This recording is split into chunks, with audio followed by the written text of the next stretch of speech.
My name is Marco Clausen. I'm from Berlin in Germany, and I'm co-founder of actually two projects. The one is Prinzessinnengarten. It's an urban gardening project in the center of the city. And within the garden we have formed a so-called neighborhood academy. And they're related in the way that the garden is offering a space for people to participate, to learn more about ecological growing, about the relation between the city and the countryside, nature in the city, to build community. And in the Neighborhood Academy, we'll take some of the issues that evolve from the garden. That's issues of, let's say, the way we do agriculture, the way we produce food, but also the situation of real estate in the city, the situation of housing in the city, the ongoing gentrification.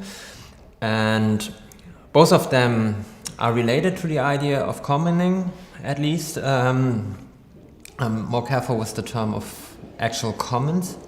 But commoning for me is a way of that people try to self-organize the use of specific resources. That can be land for growing food, but that can also be knowledge or access to experiences, access to culture, and so on. And what we're trying to do in the Neighborhood Academy is building a platform, for example, to give access to very specific knowledge that you'll not find, for example, in the university curricula. It's about, for example, how initiatives in the city or in the countryside build up very specific knowledge in terms of how to do things, but also in terms of how to resist specific developments like the ongoing privatization, the ongoing financialization, the ongoing industrialization in the agriculture field, for example. And we're trying to put together different forms of knowledges. So there is researchers, there's artists, there's practitioners, there's activists. And we're also trying to build up new relations. So commons in this term is also for me a way to address local issues that are related to global issues, especially in terms of social ecological transformation. So from our perspective, of course, one of the biggest threats nowadays is the ecological disaster that we're creating with the system that we're living in and that we're part of, if we want to or not.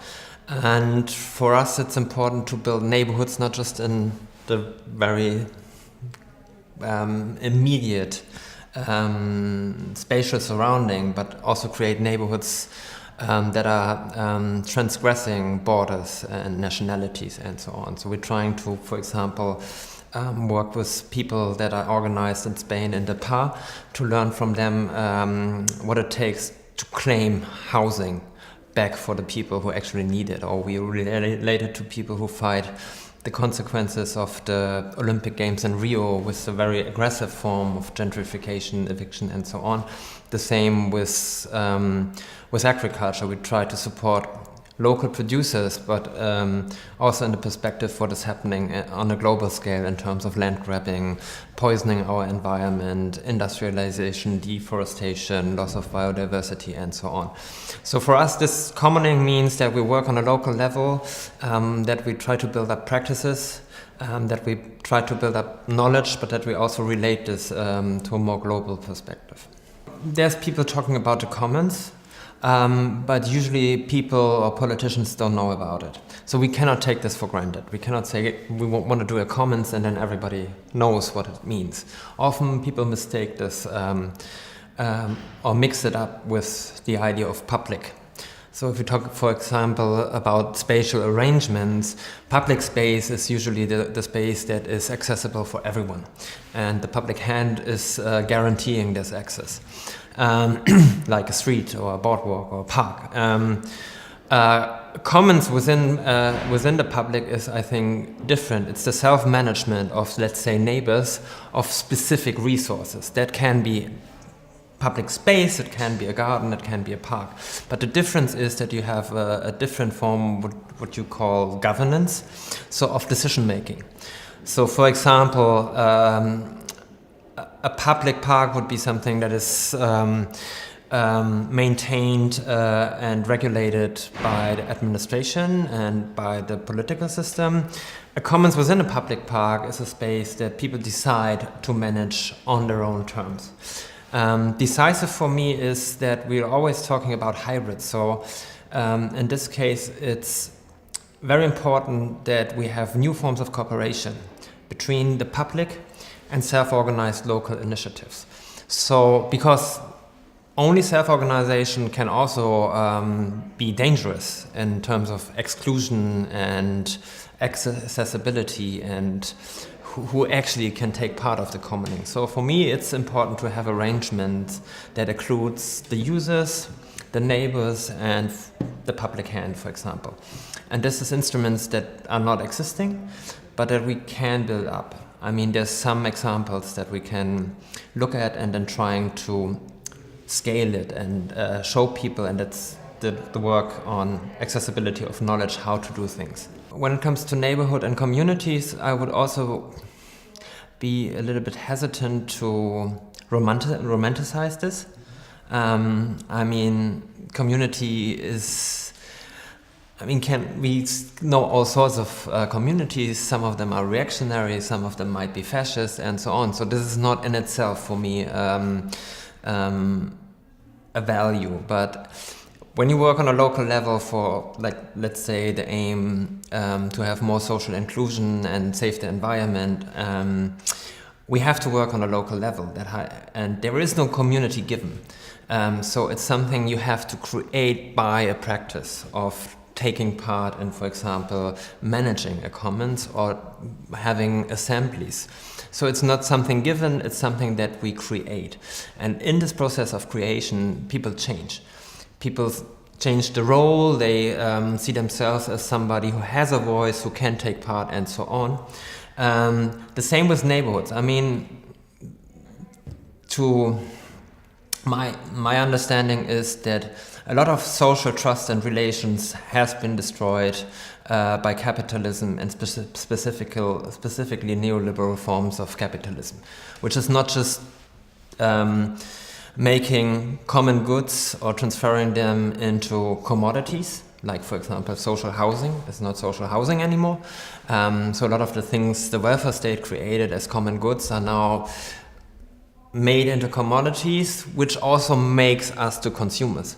So we have a completely different mindset, and so neoliberalism actually means I'm competing with everyone all the time. So my neighbor is not necessarily somebody I love or I have any form of solidarity with. So this is why I see this also as a process that we have to create neighborhoods that are more democratic, they're more inclusive, and they are something that have then the potential to make a change on a local level. But that's a lot of work. I mean, we're talking about a lot of people who hardly have any time to take part into this, with a lot of different opinions, completely different background when it comes to knowledge or education. So I think it is important to have forums where people learn to see themselves again as not just a consumer, but let's say a citizen. Not just a bourgeois, but a citoyen. I think this is why it's important to have local projects, because that allow people to change their roles and to define neighborhood and community in a different way. But it's not something that's just in itself something nice and romantic and great. So a neighbor, that's what we say. My neighbor can be somebody who's not living next door, but who's fighting the same fight, if it's Madrid or Rio or Belgrade or Athens. It's people who work on a local level, but they also address the whole global system that is affecting all of us at the same time. I appreciate an approach that is trying to change legislation, also on the European or on the national level. That has probably to be done. For me, as being not part of this kind of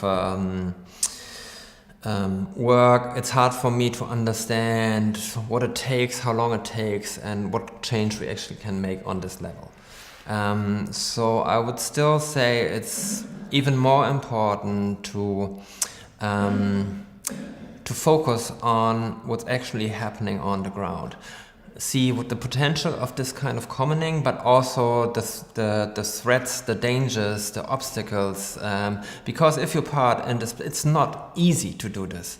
I mean, there's a lot of, you have to deal with diversity, you have to deal with fear, you have to deal with precarious economies, with people don't having time.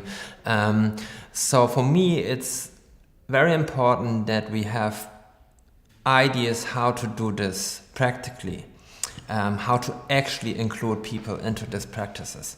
And then look at, okay, what instruments can we already use and where might be obstacles that we can change on a legislation level.